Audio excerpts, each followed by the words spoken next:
Red Skelton made millions laugh for 20 years on television. He played the happy clown, the silly drunk, the innocent kid. But the crew who worked with him knew a different man. They called it the Red Skelton Dirty Hour. What happened during those private rehearsals would have destroyed his career. When he died, lawyers discovered a clause in his will that could have erased his entire legacy. The truth behind America's favorite clown was darker than anyone imagined. Red Skelton came into the world carrying a heavy weight. He was born on July 18, 1913 in Vincennes, Indiana, just 2 months after his father died. His father, Joseph A. Hart, had been a circus clown who left the ring to become a grocer. But fate wasn't kind. He died in a circus tent collapse, the very world he had tried to leave behind. That single tragedy left Red's family shattered. They had no money, no support, and no future in sight. His mother, Ida May, was left to raise 4 children alone in a house full of grief and desperation.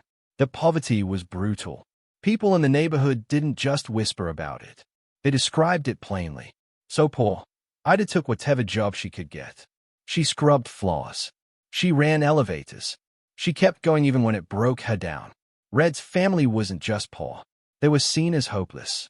Parents in town told their daughters to stay away from Red, thinking he was headed nowhere. Those words and stays stuck with him. But instead of breaking him, they pushed him. At just 7 years old, Red began working as a newsboy. He stood on the streets of Vincennes shouting headlines, not because he liked it, but because his family needed the money. Every coin helped. He watched people, read their faces, and figured out how to make them smile. That job taught him more than school ever could. He didn't just sell papers. He learned how to perform. He found out that laughter got attention. That lesson would never leave him. Then at age 10, something unbelievable happened. He was outside the Pantheon Theater selling newspapers when a famous comedian, Edwin, spotted him. Wynn bought every paper Red had and took him inside. He didn't just hand him a few dollars. He opened a new world. Wynn showed Red what show business looked like backstage. It was fast, bright, exciting. And just like that, a door cracked open for a poor boy with no father and no future. That one moment gave Red the dream. He chased it hard. Right after meeting Wynn, Red quit school. He didn't ease into showbiz. He jumped headfirst into it, joining Doc Lewis's patent medicine show at 10 years old. They weren't glamorous shows. They were part sales pitch, part traveling circus. Red rode across Indiana, Arkansas, Illinois, and Missouri, helping sell fake cures while making people laugh. He was a child, but he didn't act like one. He worked like a grown man, night after night, learning what it meant to be a performer. His mother once said, Red didn't run away from home. His destiny caught up with him. By the time he turned 14, Red stepped into the world of traveling theater.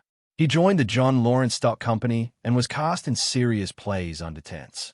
He made $15 a week, which felt like a fortune. But something didn't fit. Red tried hard to be serious, but every time he delivered a dramatic line, the audience laughed. He was supposed to make them cry. Instead, they found him funny. The company saw it, too, and they decided to dump him. They left him in a cheap hotel by the Missouri River, unpaid and alone. That could have been the end, but it wasn't. Red didn't give up. A few days later, he found the Cotton Blossom, a sterny showboat. It was drifting down the river, still clinging to the old days of river entertainment. Red talked his way in. On that boat, he did it all. Danced, sang, joked, even wore blackface like other performers of that time. Every night brought a new challenge. Every crowd had to be won over. He learned to shift fast, work hard, and never let a quiet audience stay quiet for long. That boat saved him. It also trained him better than any school ever could. At 15, Red was no longer a beginner. He was a working vaudeville performer. He'd done medicine shows, showboats, burlesque circuits, blackface minstrel acts, and even joined the circus. He followed in his father's footsteps as a clown, but he went even further. Some nights he emceed Depression-era dance marathons where couples danced until they collapsed for cash. He never stayed still. He did whatever it took to keep moving and keep working. While most kids his age were learning in classrooms, Red was learning on stages, intense, and under the spotlight. In 1930, Kansas City brought him something different. It brought him Edna Stillwell. She was just 16, working as an usher at the Pantage Theater. Red was hosting a dance marathon, and Edna had entered. She didn't just dance, she won. Then she told Red his jokes weren't good enough. That honesty got his attention. A year later, they married. Edna became more than his wife. She was his manager, his writer, his protector. She got him better pay. She helped him study for a diploma. She wrote his jokes. Even after their divorce 13 years later, she kept writing for him. She knew his rhythm better than anyone else. Their biggest breakthrough came from a simple diner in Montreal. They watched people dip donuts into coffee. That odd little habit sparked an idea. They created the Doug Hut Dunkers sketch, a pantomime act where Red showed different ways people dunk donuts. It was ridiculous and it was brilliant. Audiences loved it. New York booked them at Lowe State Theater in 1937. They were finally in the big leagues. That one sketch carried Red into radio, movies, and even the White House. President Roosevelt invited him to perform. Soon after, Red became the host of Roosevelt's birthday events.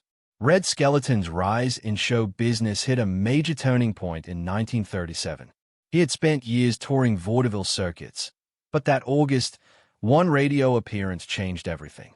He performed his Donut Dunkers routine on the Fleshman's Yeast Hour with Rudy Vallee. It was simple pantomime, but it lit up the airwaves. The response was overwhelming. Fan letters poured in. He was invited back 2 more times that year. Suddenly, Red wasn't just a stage performer anymore. He was a radio star. In October 1938, NBC made it official. He became the new host of Avalon Time, replacing Red Foley. Edna, his wife, shaped much of the material behind the scenes. She wasn't just a helper. She was his main writer and creative partner. Their teamwork helped Red stand out. His voice work, characters, and physical comedy adapted surprisingly well to radio.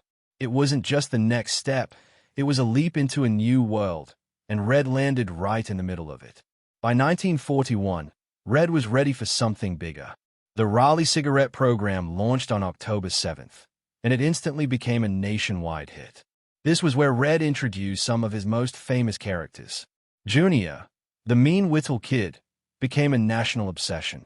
His phrase, "I Jude it," popped up everywhere. Newspapers used it in war headlines. One even read, "Do Little Jude it" after the Dittle raid. Kids loved the character so much they helped fund a bomber plane called We Dud It. Another creation, Clem Cadill Hopper, was based on a real neighbor from Indiana. Azie and Harriet Nelson joined the show, too, along with comedian Wonderful Smith. Their presence added depth and helped shape the show's comedy.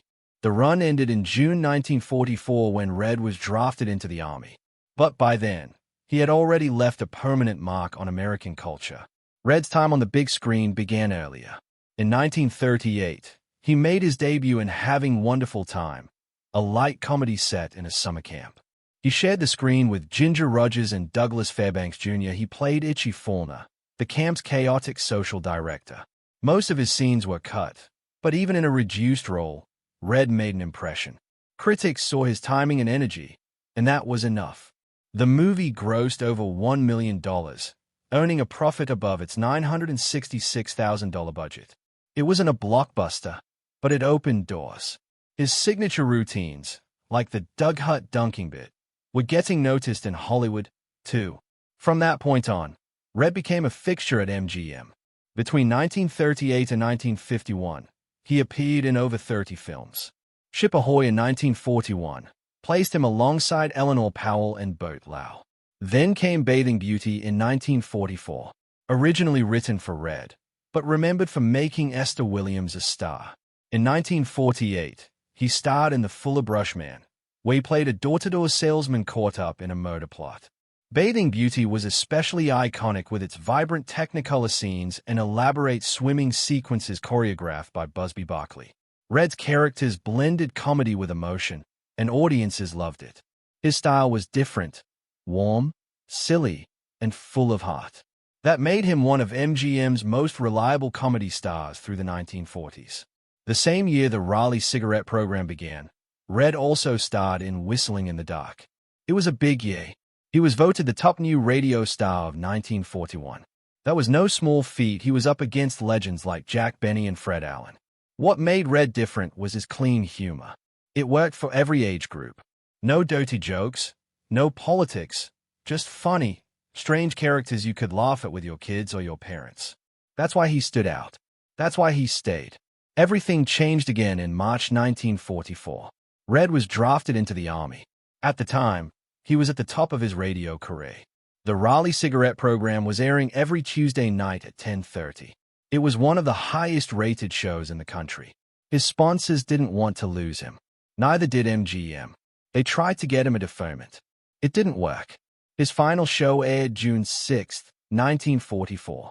The very next day, he became Private Skelton.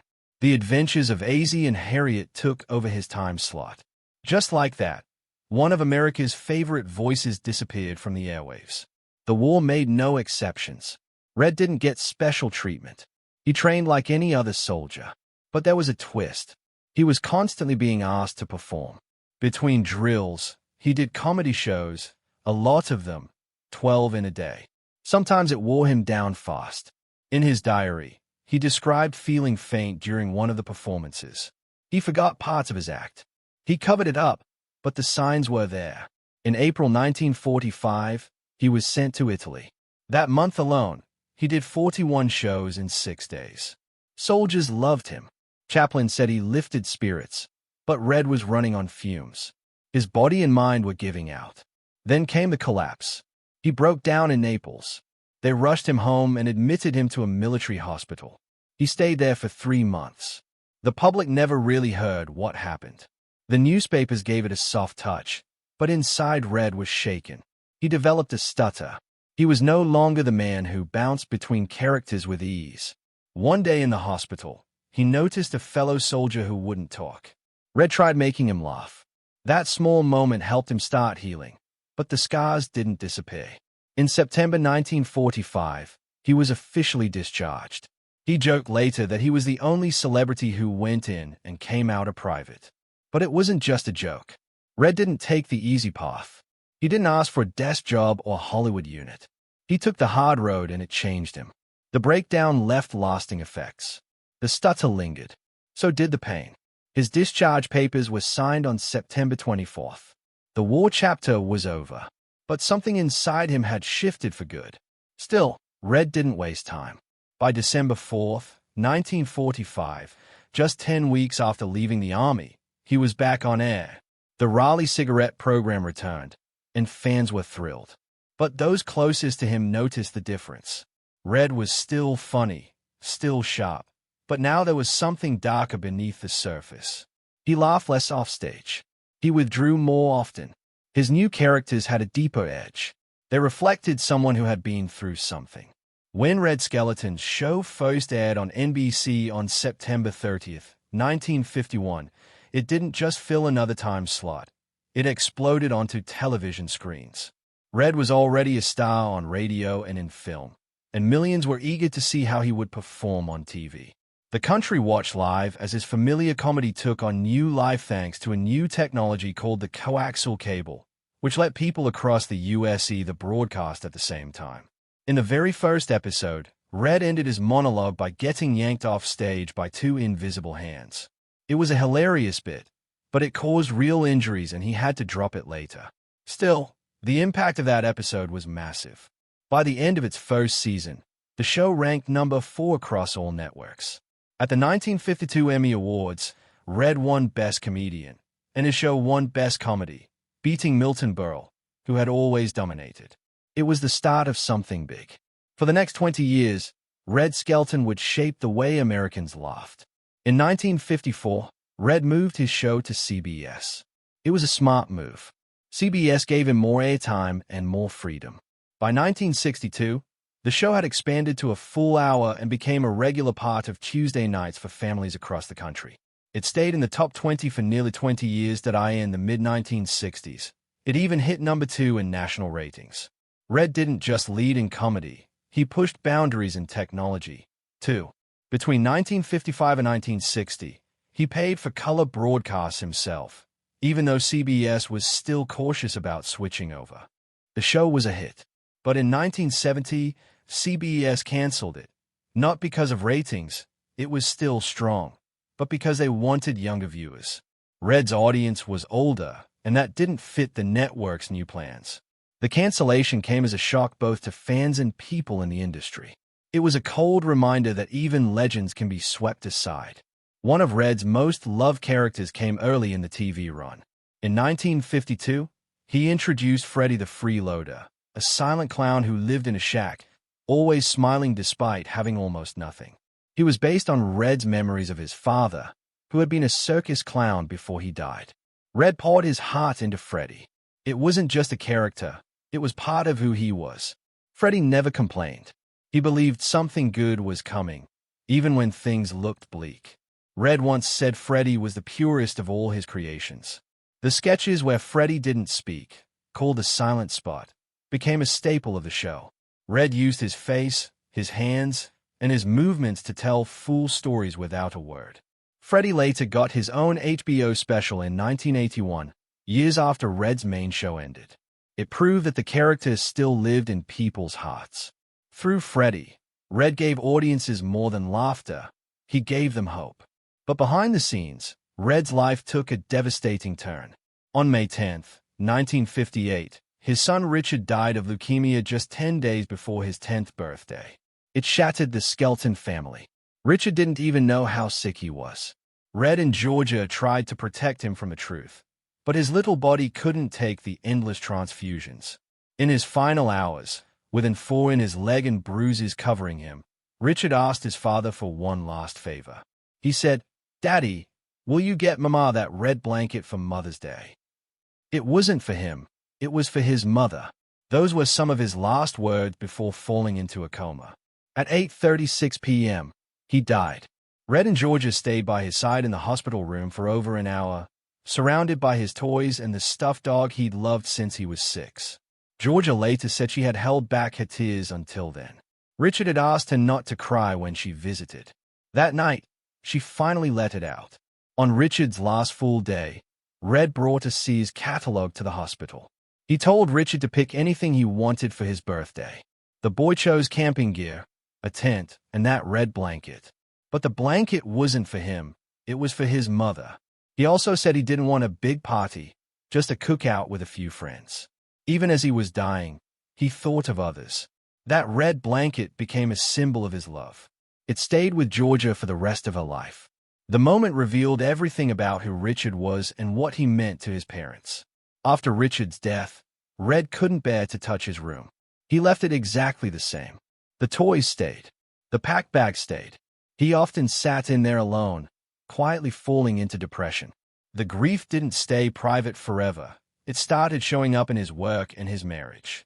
Red and Georgia grew apart. They had held each other together for Richard's sake. But once he was gone, the sorrow drove a wedge between them. Eventually, their marriage ended.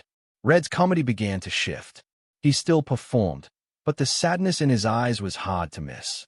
The room became a shrine. It held all the memories he couldn't speak about. It was a place where the clown could cry. Most fans never knew that Red was also a serious painter. He started at age 5, traveling with his mother during her circus work. The circus became his world after his father, a clown, died before Red was born. Red painted clowns, some cheerful, some lonely. These were not random pieces. They were connected to the characters he had played, including Freddy. By the 1980s, his paintings were selling for over $80,000 each. His lithographs made millions annually. Some art experts believe he made more from painting than from television. His work ended up in private collections around the world. It was a second career that barely anyone saw coming, but it had always been there, just beneath the surface. Red had another secret. He never drank, yet he was famous for playing drunks on stage. His Guzzler's Gin sketch helped launch his TV career. Viewers were convinced he had first-hand experience with alcohol. He didn't. In fact, he was allergic to it. He couldn't even sip it. But that didn't stop him from perfecting the act. He learned by watching real drunks in the streets during his early years in vaudeville. He copied their slowed words, shaky steps, and unpredictable moves with astonishing accuracy. It was all performance, none of it real. His act fooled millions, and it proved just how deep his talent ran. That image of the wholesome clown didn't always match the man backstage.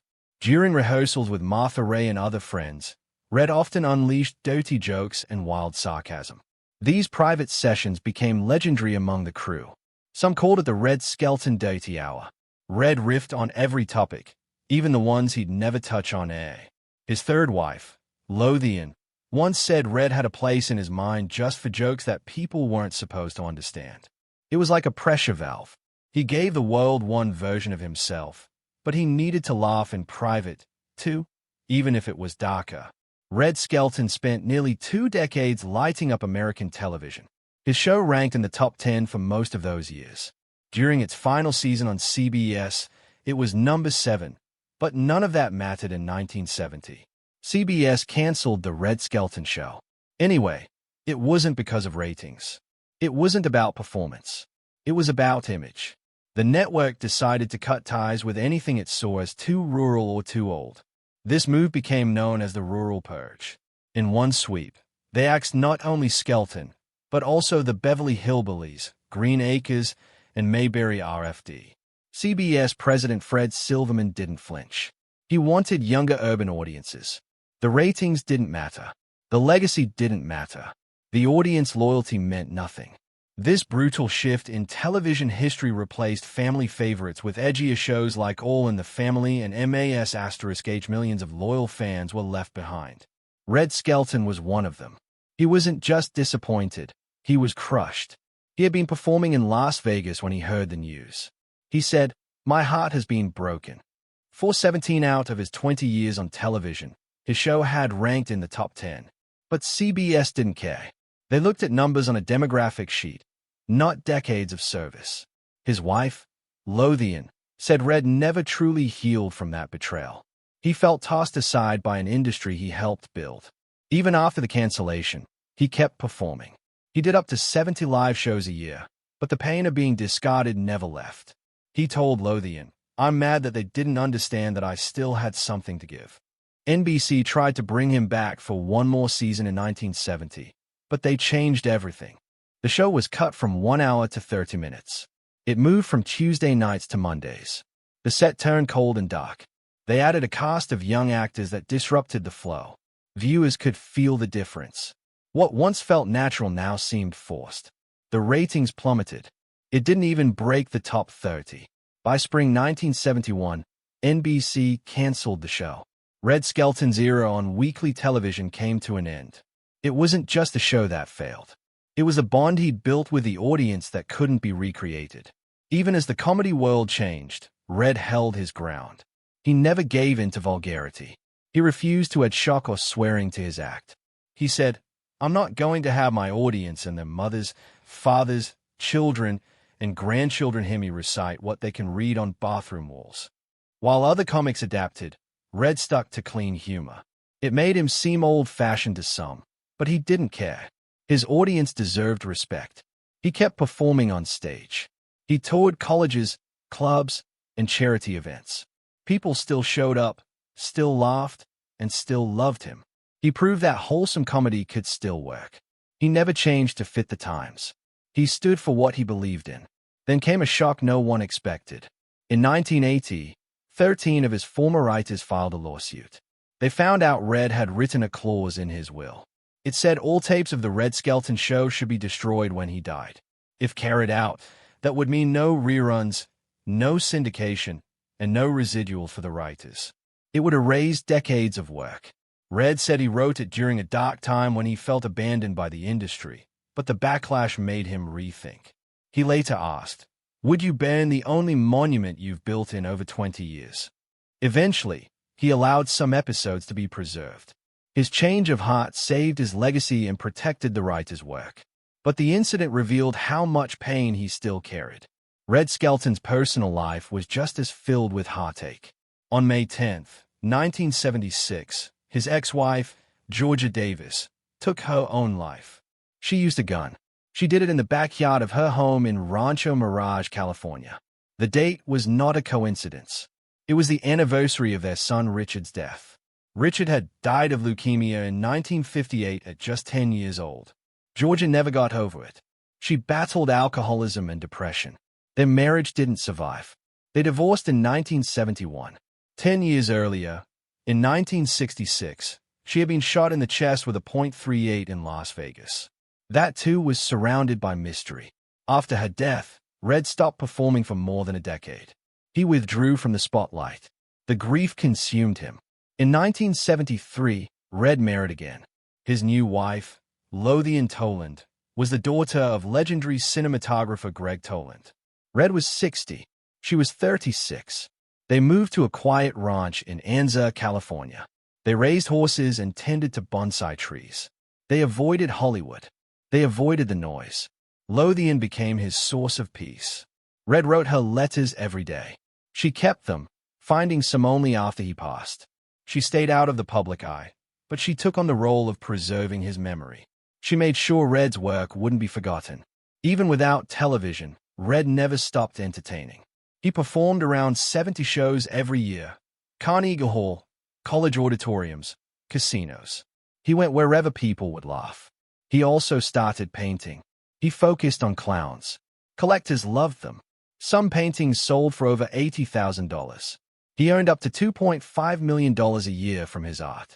But behind the scenes, the sadness never left. The grief never faded. He poured it into his work. Every smile he gave the audience was earned through personal sorrow. Red Skelton died on September 17, 1997. He was 84. The cause was pneumonia. He died at Eisenhower Medical Center in Rancho Mirage. His final years were quiet, but not idle. He painted, he performed, he worked, but he never fully recovered from losing his son or Georgia. Friends said he never got his full joy back. His clown paintings, often bright on the outside, carried something darker underneath. They were portraits of a man who lived to make others laugh while privately mourning. In 2013, Red's hometown of Vincennes, Indiana, opened the Red Skelton Museum of American Comedy. The date, July 18th, would have been his 100th birthday. It sits on the campus of Vincennes University. It's more than a museum.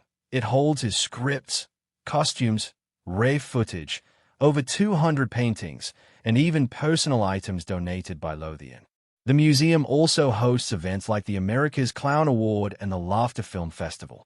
The Red Skelton Research Archive now belongs to the Indiana Historical Society. It includes thousands of scripts, photographs, and musical scores. All of it works together to keep Red's memory alive. Red created characters people still remember.